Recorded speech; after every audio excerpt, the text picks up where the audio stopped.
For years, the world's tech rivalry has played out through sanctions, tariffs, and supply chains. But now, a new front has opened, and it's more strategic than ever.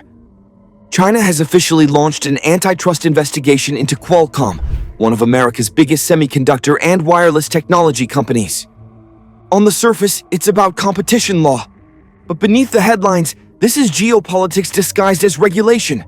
Because what's really happening here isn't just a corporate probe. It's China sending a message. If the US can target our tech giants, we can do the same to yours. This is the next phase of the US-China tech war. Quieter, more complex, and potentially far more disruptive than tariffs or trade bans. Let's break down what happened.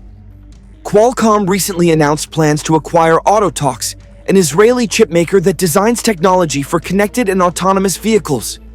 The deal had already cleared regulatory hurdles in the US and Europe. But China's State Administration for Market Regulation, SAMR, stepped in, launching an antitrust probe and signaling it might block or delay the merger. At first glance, that might sound routine. Countries review big tech mergers all the time. But context matters. This investigation comes just weeks after the US tightened export controls on advanced AI chips to China, restrictions that directly hit companies like Huawei and SMIC. So Beijing's move against Qualcomm looks a lot less like regulation and a lot more like retaliation. To understand why this is such a big deal, you need to know who Qualcomm is. Qualcomm is the backbone of modern mobile technology. Its chips and patents power the 5G networks, smartphones, and wireless systems we all depend on. It licenses its technology to virtually every major phone manufacturer, including many in China. In fact, China accounts for roughly 60% of Qualcomm's revenue. That means Beijing doesn't have to sanction or ban the company to hurt it. It can simply delay approvals, launch investigations, or tighten rules. Death by paperwork, not by decree. And that's exactly what we're seeing now. So what's the real motivation? 3 things. First, leverage. China knows the US has used export bans as a geopolitical weapon, restricting sales of advanced chips, lithography machines, and AI hardware. By targeting Qualcomm, Beijing can create pressure on Washington through corporate channels. It's saying, you heard our Huawei and ByteDance. We can squeeze your Qualcomm and Nvidia. Second, signaling. This investigation sends a message to other US tech companies operating in China, Apple, Tesla, Intel, Micron, that no one is untouchable. It's a reminder that China still controls market access for global tech, and that compliance comes with political expectations. Third, protectionism.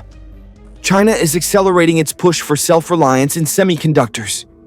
By scrutinizing Qualcomm's acquisition, Beijing slows down a key US player while giving domestic chip firms more breathing room to catch up. What's fascinating here is how the tech war is shifting. We're moving away from dramatic bans and into the era of bureaucratic warfare, slow, legal, and plausible. The US uses national security as its justification. China uses anti-monopoly as its tool of choice. Different language, same strategy. Economic pressure through policy. It's chess, not checkers. Now, let's look at the ripple effects.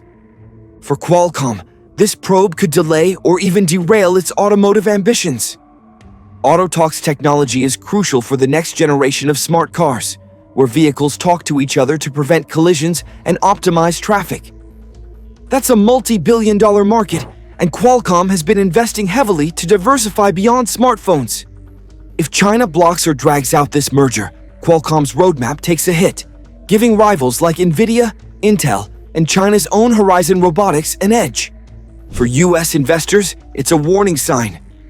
Even neutral tech deals are now potential battlegrounds. For China, though, the stakes are just as high. By pushing back against Qualcomm, Beijing risks alienating the very companies it still depends on for advanced components. Despite its ambition to go fully domestic, China still relies heavily on Western chip technology. Blocking foreign partnerships might slow US influence, but it also slows innovation at home. And that's the paradox of the tech war. Both sides need each other, even as they try to break free. Meanwhile, Washington is watching closely. Officials see this as more than a trade issue. It's part of a growing pattern of economic coercion.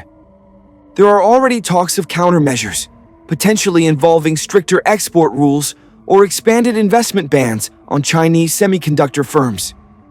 If that happens, the cycle continues. Tit for tat, escalation by regulation. What's unfolding here isn't a Cold War in the old sense. It's a slow, grinding contest for technological dominance, where every licensing deal, merger approval, and export permit becomes a weapon. Now let's zoom out. The US and China aren't just fighting over chips. They're fighting over who sets the standards for the next generation of technology. AI, 6G, quantum computing, autonomous vehicles. Whoever leads in these areas will define the digital infrastructure for decades to come.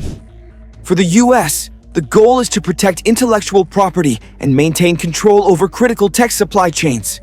For China, it's about independence, ensuring that no foreign government can choke off its growth. That's why this Qualcomm probe matters so much. It's not about one company or one merger. It's about the balance of technological power in a world where software, data, and semiconductors are as strategic as oil once was. So what's next? Expect more of these regulatory battles in the months ahead, not just between governments, but through the corporations that connect them. Apple could face new inspections in China.